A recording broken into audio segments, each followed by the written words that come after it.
Hello guys, तो स्वागत है आपका एक बार फिर से मेरे YouTube channel study with Sunny में। तो गाइस, आज हम डिस्कस करने वाले हैं हिस्ट्री का जो पहला हमारा सब टॉपिक है, फॉरेन पॉलिसी ऑफ बिस्मार्क। तो गाइस, सारे एमसीक्यूज कवर होंगे। पहले मैं आपको डिटेल दूंगा, उसके बाद हम डिस्कस करेंगे एमसीक्यूज। तो बहुत इजी रहने वाला है। तो चलिए गाइस, शुरू करते हैं।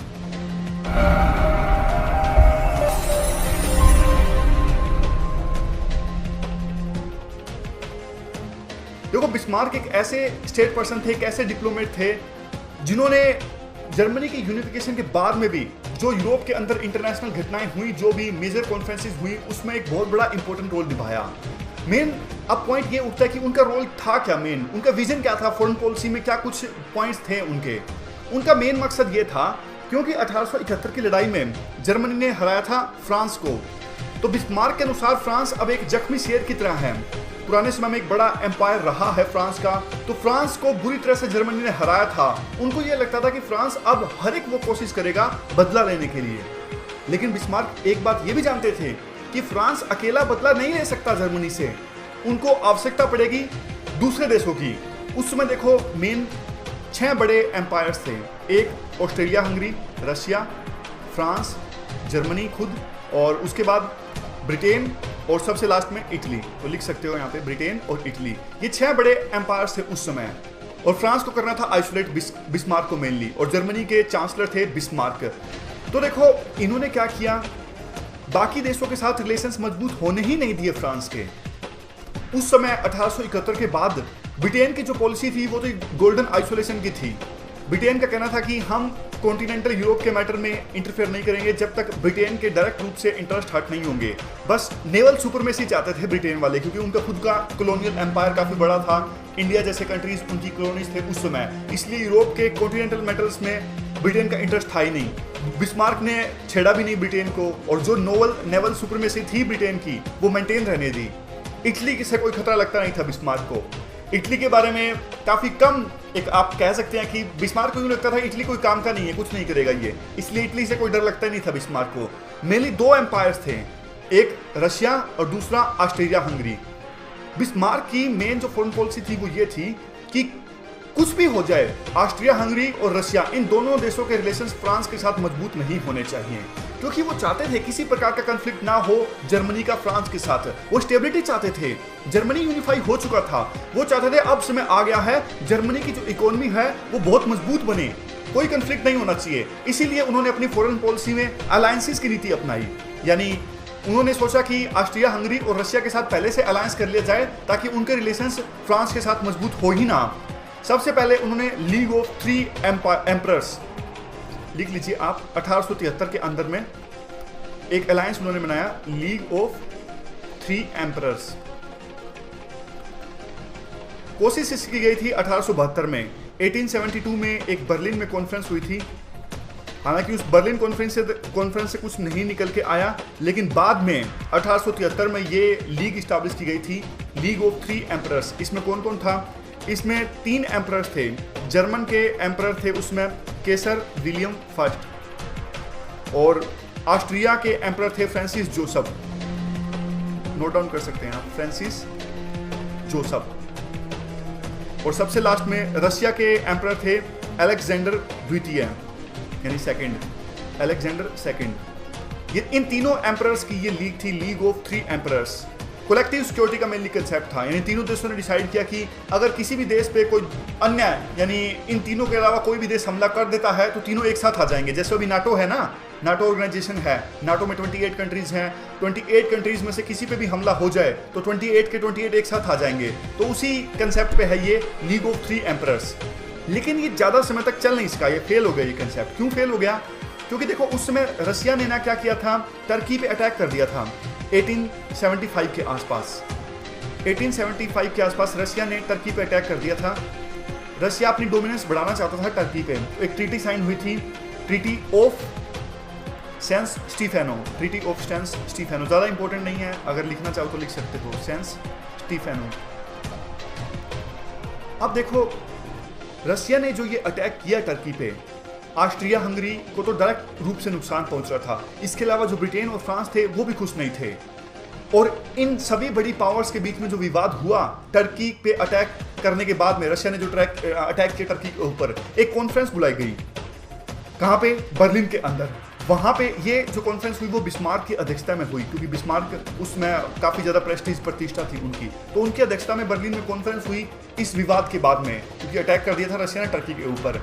तो देखो, बिस्मार्क ने उस समय कहा रशिया को कि आप ये जो ट्रीटी हुई है, treaty of Saint Stefano, Turkey को अटैक करने के बाद में जो टेरिटरी आपने हड़पी है उसको आप छोड़ दीजिए वापस और स्टेटस को लेके आइए। अब देखो, ये ट्रीटी इंपोज कर दिया गया, ये डिसीजन इंपोज कर दिया गया रशिया के ऊपर। रशिया के जो एम्परर थे उनकी प्रतिष्ठा को काफी ज्यादा नुकसान पहुंचा, ह्यूमिलिएशन उनका हुआ, बेइज्जती सामना करना पड़ेगा। तो बेइज्जती होने के बाद में जो पहले वो लीग बनी थी, लीग ऑफ 3 एम्परर्स, वहां से बाहर आ गए रशिया के एम्परर। उन्होंने सोचा कि देखो, आपने हमारे साथ लीग साइन करके रखी है और जब बर्लिन में कॉन्फ्रेंस हुई आपने धोखा दे दिया हमें, तो इसलिए हमें नहीं शामिल होना लीग में, मना कर दिया रशिया ने साफ तौर पे। तो ये लीग तो खत्म होगी, लीग ऑफ 3 एम्परर्स। उसके बाद में एक ड्यूल अलायंस साइन किया गया 1879 में, 1879 ड्यूल अलायंस। उस समय बिस्मार्क ने सोचा कम से कम रशिया नहीं है तो ऑस्ट्रिया हंगरी तो होना चाहिए, तो इसलिए ये अलायंस था ऑस्ट्रिया हंगरी और बिस्मार्क के बीच में, यानी जर्मनी के बीच में। अगर किसी भी देश पे कोई हमला होता है तो दोनों देश जो है एक दूसरे की हेल्प करेंगे, किसी को भी आवश्यकता होगी तो, किसी पे भी अटैक होता है तो। समझ गए? तो ये दूसरा अलायंस था, ड्यूल अलायंस। याद रखिएगा, बाद में आंसर्स में लिखने के काम आएंगे। पहला अलायंस था लीग ऑफ 3 एम्परर्स, 1873 में साइन हुआ था। दूसरा अलायंस ड्यूल अलायंस, ये 1879 में साइन हुआ था। अब बारी आती है तीसरे अलायंस की, लीग ऑफ 3 नेशंस।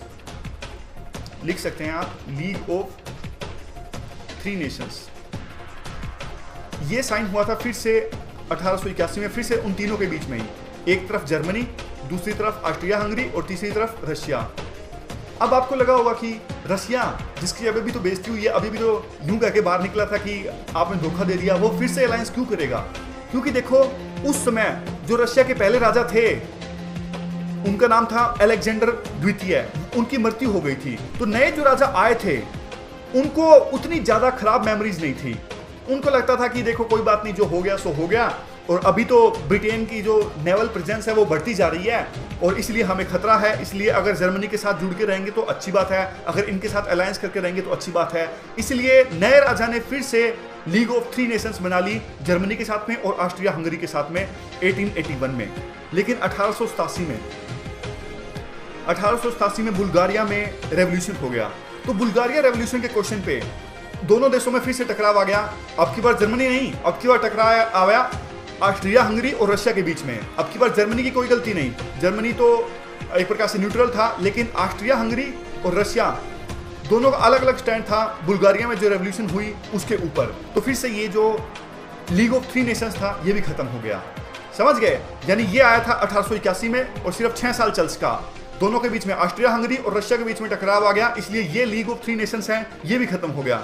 उसके बाद में एक ट्रिपल अलायंस साइन हुआ, बाद में नहीं, मतलब बीच में हुआ था ट्रिपल अलायंस। अब देखो, आपको एक बात इंटरेस्ट लगेगी, ट्रिपल अलायंस पता कब साइन हुआ? ये साइन हुआ 1882 में।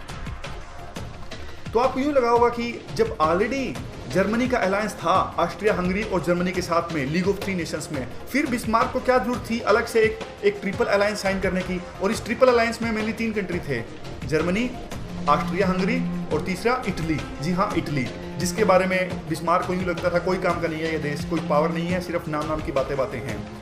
तो देखो, उस समय ऐसा वातावरण बन रहा था, विश्वास नहीं था किसी देश को दूसरे देश पे।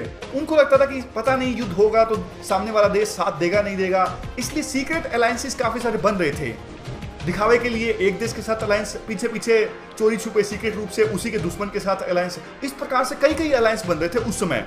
तो इस ट्रिपल अलायंस में इटली को साथ लिया जर्मनी ने। इटली को क्यों साथ लिया? इटली काफी समय से पीछे पड़े थे बिस्मार्क के कि हमें भी शामिल कर लीजिए, हमें भी शामिल कर लीजिए। एक देखो, ट्यूनीशिया की लड़ाई हुई थी उस समय। ट्यूनीशिया वैसे अफ्रीका में है, कॉलोनी थी उस समय। फ्रांस और इटली के बीच में लड़ाई हुई थी ट्यूनीशिया के लिए। तो उसमें बिस्मार्क ने चोरी छुपे फ्रांस की हेल्प कर दी थी। उनको यूं लगता था फ्रांस की हेल्प कर देंगे तो थोड़े बहुत जो उनके जख्म है 1871 की बुरी हार के, वो जख्म भर जाएंगे, थोड़ा उनको दिल बहल जाएगा, उनको लगेगा कि हाँ भाई कॉलोनीज हासिल हुई हैं, इसलिए पुरानी यादों को भूल जाती हैं। इसलिए चोरी छुपे बिस्मार्क ने हेल्प कर दी फ्रांस की, और फ्रांस ने ट्यूनीशिया हासिल कर लिया इटली से। तो इटली को लगा कि देखो यार, हम अकेले तो फ्रांस से लड़ नहीं सकते, बिस्मार्क जैसा कोई बंदा हमारे साथ होना चाहिए, जर्मनी हमारे साथ होना चाहिए, तब आगे जाके अगर किसी के साथ लड़ाई होए तो हमें साथ मिल जाएगा। इसलिए इटली बार बार कह रहा था जर्मनी से कि हमारे साथ अलायंस कर लीजिए। इसीलिए ट्रिपल अलायंस साइन हुआ था 1882 में। समझ गए? तो अब देखो, धीरे धीरे आपने एक बात नोटिस की होगी, जो बिस्मार्क की मेन फॉरेन पॉलिसी थी स्टेबिलिटी लाने की, फ्रांस को आइसोलेट करने की, वो फॉरेन पॉलिसी धीरे धीरे सफल हो रही है। इसके अलावा 1887 में एक और ट्रीटी साइन की रशिया के साथ 1887 में 1887। इसका नाम था री इंश्योरेंस ट्रीटी। री इंश्योरेंस ट्रीटी ये रशिया के साथ साइन हुई थी। देखो, ट्रीटी ऑफ जो 3 नेशंस है, लीग ऑफ 3 नेशंस है, ये फेल हो गई थी, हमने देखा था। यहाँ पे देखिए, जो ये लीग ऑफ 3 नेशंस थी, दोनों देशों में ऑस्ट्रिया हंगरी और रशिया में टकराव आ गया था, बाद में ये फेल हो गई थी 1887 के आसपास। तो बिस्मार्क को लगा कि ये देखो, ये दोनों देश ना एक साथ आ नहीं सकते, ऑस्ट्रिया हंगरी और रशिया, इसलिए इनके साथ अलग अलग ट्रीटी साइन करनी पड़ेगी। तो ऑस्ट्रिया हंगरी के साथ में तो पहले से ही ड्यूल अलायंस था इनका, जर्मनी का, तो इन्होंने सोचा कि रशिया के साथ में भी अलग से ही दो देशों का अलायंस बना लेते हैं, क्योंकि ये ऑस्ट्रिया हंगरी और रशिया आपस में लड़ते हैं, तीनों एक साथ आ नहीं सकते, इसलिए अलग अलग ढंग से दोनों में अलायंस बना लेते हैं। समझ गए? तो अब जैसा मैंने आपको बताया, ड्यूल अलायंस पहले से ही था जर्मनी का, किसके साथ में? ऑस्ट्रिया हंगरी के साथ में। रशिया के साथ में साइन किया गया, फिर री इंश्योरेंस ट्रीटी 1887 में साइन की गई। जब भी लड़ाई होगी, एक साथ दोनों देश एक दूसरे का साथ देंगे।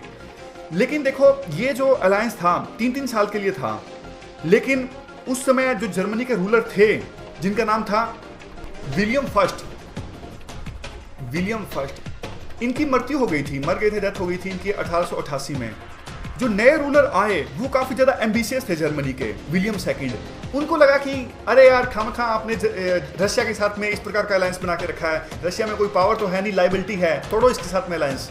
तो उन्होंने ना 3-3 साल के लिए अलायंस था, 1890 में ये अलायंस रिन्यू नहीं किया और इससे नाराज हो गए बिस्मार्क को लगा कि देखो, आप हमारी बात मान तो रहे नहीं हो, क्योंकि बिस्मार्क को यूं लगता था कि जो ये पॉलिसी है बिल्कुल सही है और जर्मनी को काफी ज्यादा फायदा हो रहा है।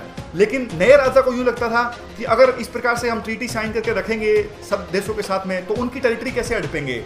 यानी मेन नए राजा को यूं लगता था रशिया की टेरिटरी हड़पनी है, एक्सपेंशनरी पॉलिसी की उनकी पॉलिसी थी। लेकिन बिस्मार्क को यूं लगता था कि नहीं, कुछ होने वाला है नहीं, जर्मनी को नुकसान ज्यादा होगा, मोर्चे खड़े हो जाएंगे जर्मनी के खिलाफ। नए राजा ये बात समझे नहीं, बिस्मार्क छोड़ के चले गए, चांसलरशिप से इस्तीफा दे दिया उन्होंने। अब कई बार इस प्रकार से भी क्वेश्चन आ सकता है कि क्रिटिकली एग्जामाइन करो आप बिस्मार्क की फॉरेन पॉलिसी को जर्मनी की यूनिफिकेशन के बाद में। तो ये सारे पॉइंट्स हम लिख सकते हैं, ये तो बताने के लिए है, लेकिन अगर करैक्टर पूछा जाए तो आप बताओगे कि सफल पॉलिसी थी और बिगेस्ट इकोनॉमी बन के उभरा जर्मनी, काफ़ी स्ट्रॉन्ग होकर उभरा। जर्मनी की जो प्रेस्टीज थी वो काफ़ी ज़्यादा बढ़ गई थी। जो ऑस्ट्रिया और फ्रांस की प्रेस्टीज जर्मनी की यूनिफिकेशन से पहले, वो उनकी प्रतिष्ठा काफ़ी ज़्यादा कम हो गई थी। लेकिन काफ़ी सारे नेगेटिव पॉइंट्स भी हुए।